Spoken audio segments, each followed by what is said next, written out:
안녕하세요. 차윤아입니다. 오늘은 한국외대 러시아어과 명예교수이신 김현택 교수님 모시고 이야기 나눠보도록 하겠습니다. 안녕하세요, 교수님. 안녕하세요. 김현택입니다. 네. 자, 오늘 우리가 이야기 나눌 주제가 조금 개론적인 부분이라 딱딱할 수도 있는데 워낙 교수님께서 쉽고 재미있게 설명해 주실 거라 믿고 잘 부탁드리겠습니다. 네, 저도 잘 부탁드립니다. 자, 우선 기본적인 질문을 먼저 드려볼게요. 아마 첫 학기, 첫 전공 수업에서 다룰 내용일 것 같기는 한데 좀 포괄적으로 질문을 드려보도록 하겠습니다. 번역이란 무엇인가? 이 전문가의 입장에서 정의를 하자면 어떻게 내릴 수 있을까요? 출발 언어로 된 원문 자료를 같은 내용의 도착 언어 텍스트로 바꾸는 작업이 번역입니다. 영어로는 translation이라고 하는데요. 그 뜻은 carrying across, 그러니까 무엇을 어디 너머로, 그러니까 강 너머로, 바다 너머로 또는 산 너머로 이렇게 옮긴다는 의미입니다. 그러니까 국경을 넘어서 옮긴다는 얘기겠죠. 그런데 이제 여기서 중요한 건 원래 텍스트와 같은 등가물, 같은 가치를 갖는 equivalent를 만들어내는 것이 번역이라는 것이 중요합니다.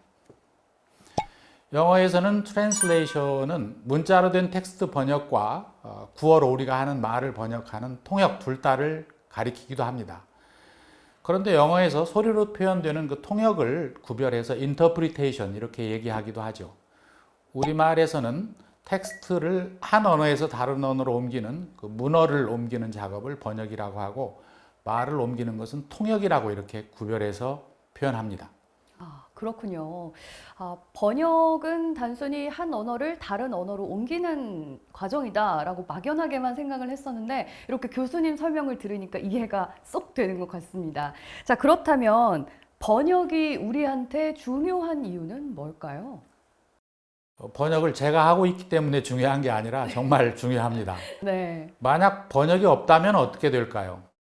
번역이 없다면 사회는 외부로부터 고립된 또는 외부로 향한 창이 닫힌 그런 공간과 같다고 할 수 있을 겁니다. 우리가 이제 어떤 멋진 풍경이나 유명한 역사적인 공간을 찾아서 먼 나라로 이제 여행을 하죠.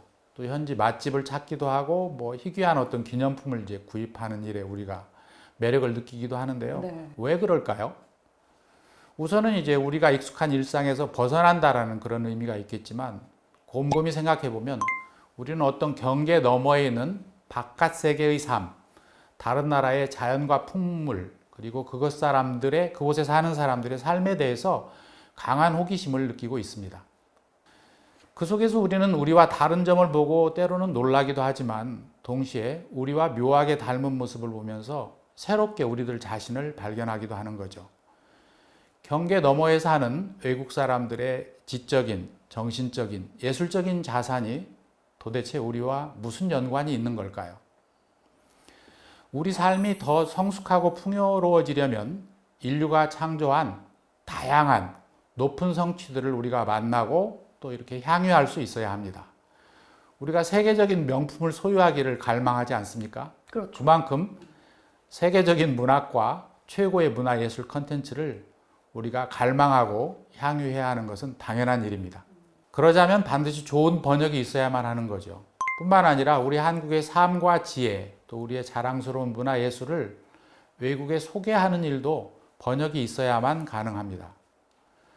외부 세계와 우리가 쌍방향으로 소통하면서, 그러니까 받아들이고 또 우리 것을 내보내는 그런 소통을 하면서 열린 시야로 나와 우리를 새롭게 찾아가는 과정이 있어야 선진 문화국가라고 할 수 있을 것입니다.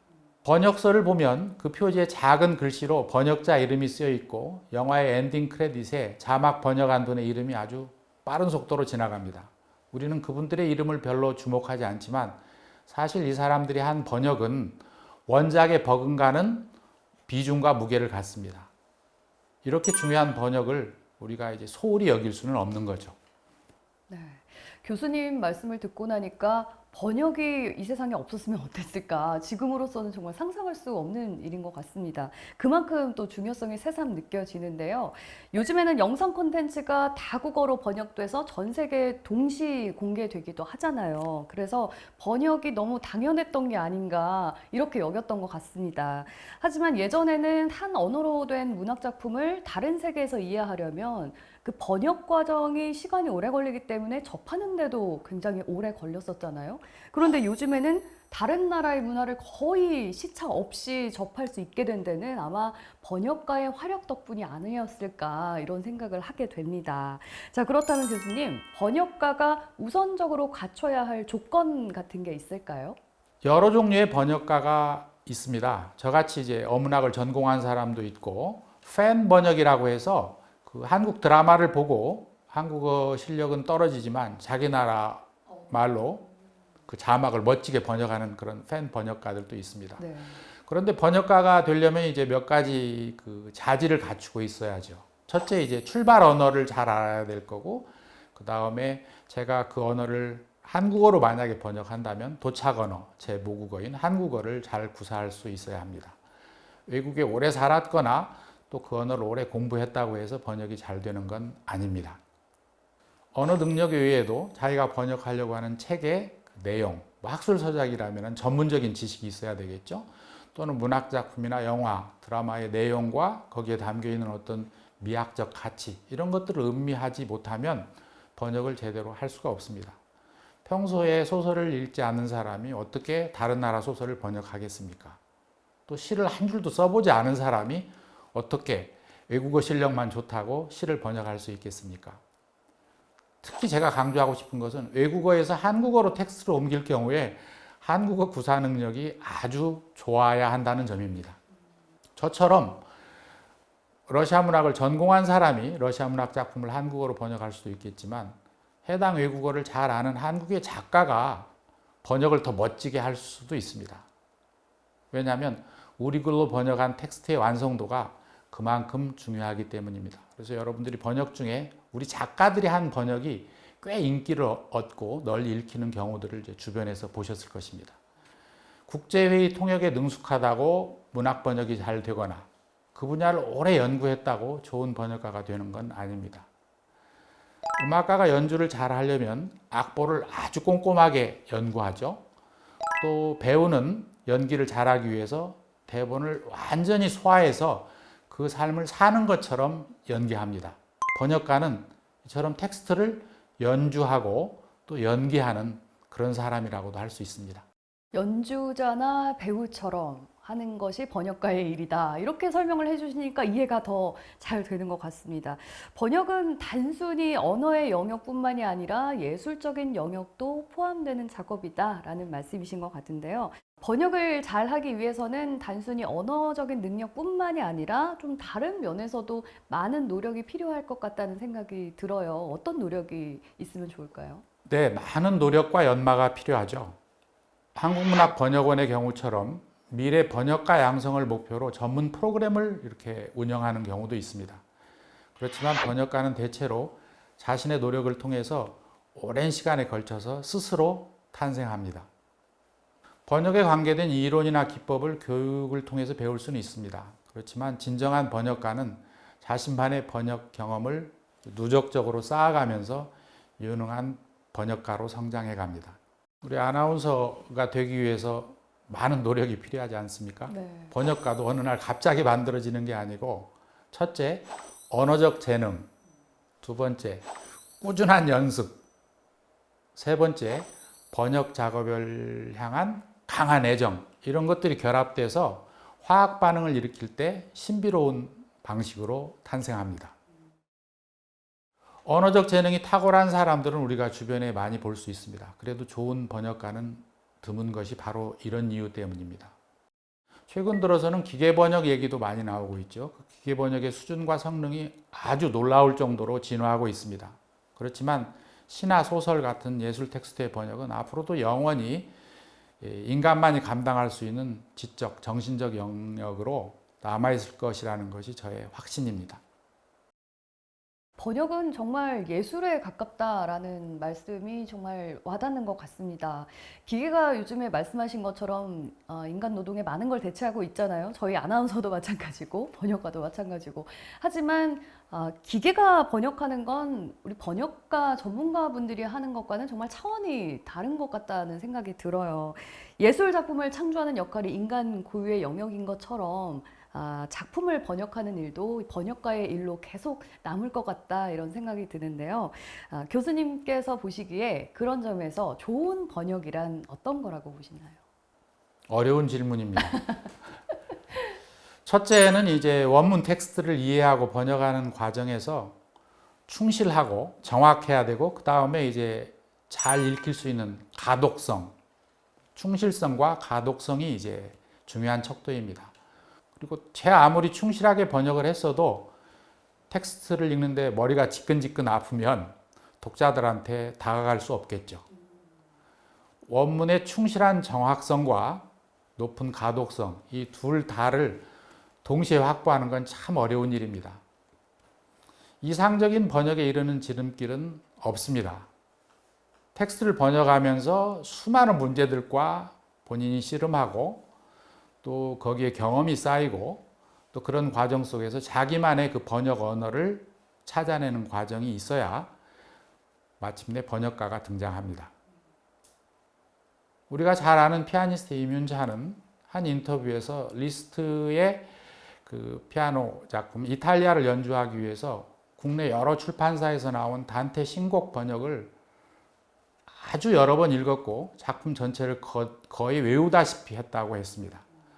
좋은 번역을 꿈꾸는 번역가라면 작품을 얼마나 읽고 연구해야 되는지 새겨들어야 하는 이야기라고 생각됩니다. 원문에 대한 이해가 부족한 번역이 충실할 수가 없겠죠. 연주를 위해서 그 정도로 연구를 했다니 굉장히 놀라운데요. 번역가도 좋은 번역을 위해서 그만큼 또 끊임없이 연구하고 노력을 해야 되겠죠.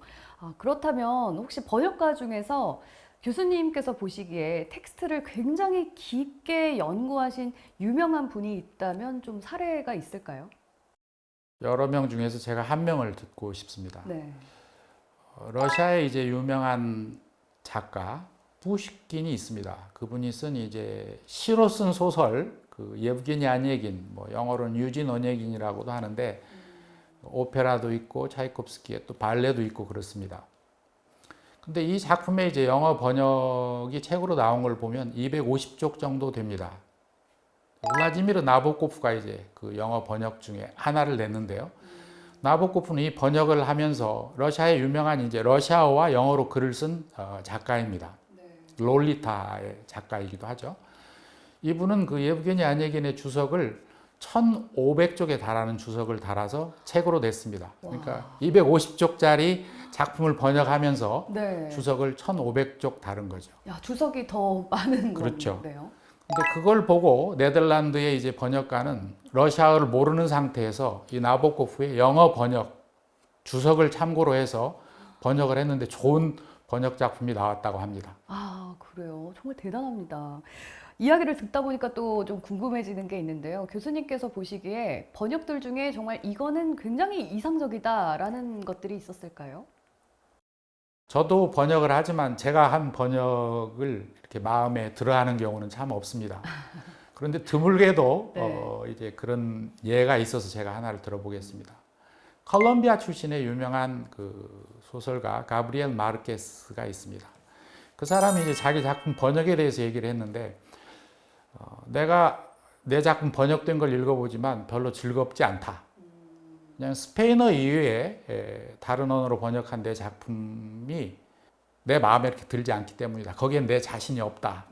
이제 그렇게 얘기를 한 적이 있습니다. 그런데 그레고리 라바사의 영어 번역을 읽으면서 그 마르케스는 스페인어 원문보다 더 마음에 드는 부분들을 많이 발견했다고 합니다.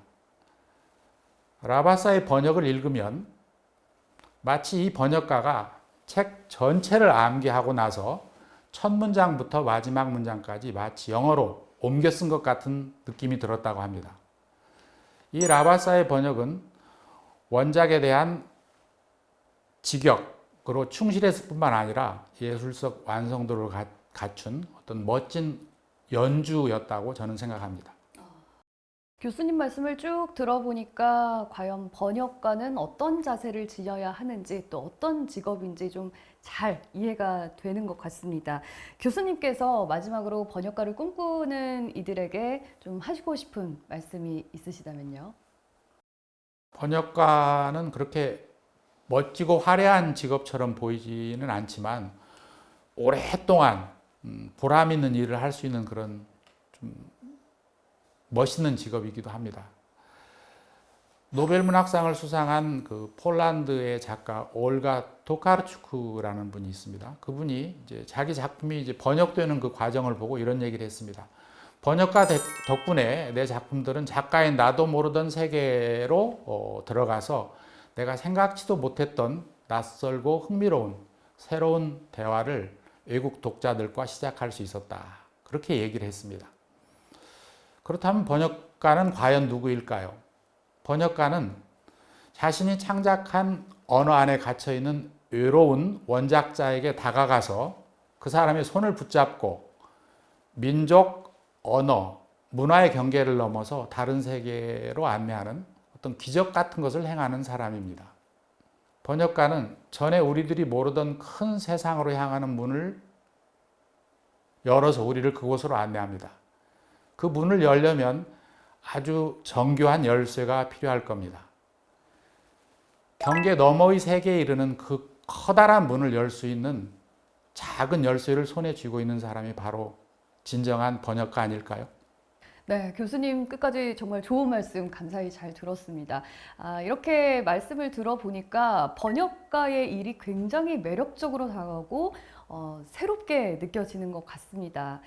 예술가의 예술 세계를 다른 문화권에 전달을 하는 또 재창조하는 또 하나의 예술이 아닌가 이런 생각이 들었는데요. 자, 오늘 지금까지 일반 번역에 대해서 김현택 교수님과 이야기 나눠봤습니다. 교수님 오늘 고맙습니다. 고마웠습니다.